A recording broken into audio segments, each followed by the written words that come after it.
मलीर में और कुरंगी में। तो मैं आज इधर शाह फैसल कॉलोनी में खड़े होकर सारे पाकिस्तान को कह रहा हूं, सारे मुल्क को मैं आज पैगाम दे रहा हूं कि ये इलेक्शन नहीं हो रहे, ये मुल्क का रेफरेंडम हो रहा है। ये मुल्क का फैसला होने जा रहा है।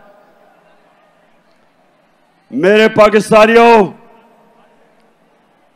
एक मुल्क जो अल्लाह ने हमें एक तोहफा दिया था पाकिस्तान का,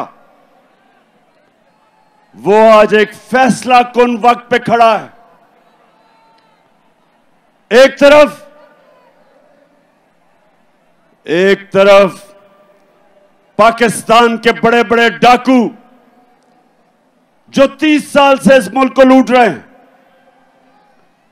चोरी करते हैं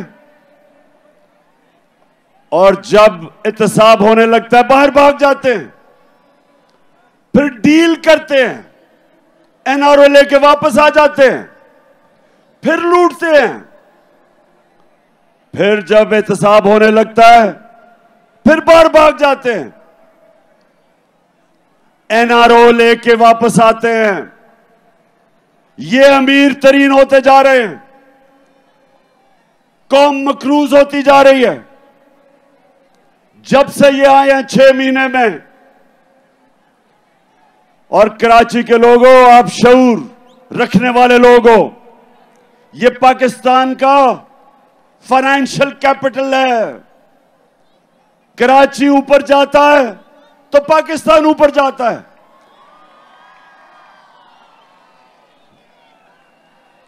और जब कराची की तबीयत खराब होती है तो मुल्क की तबीयत खराब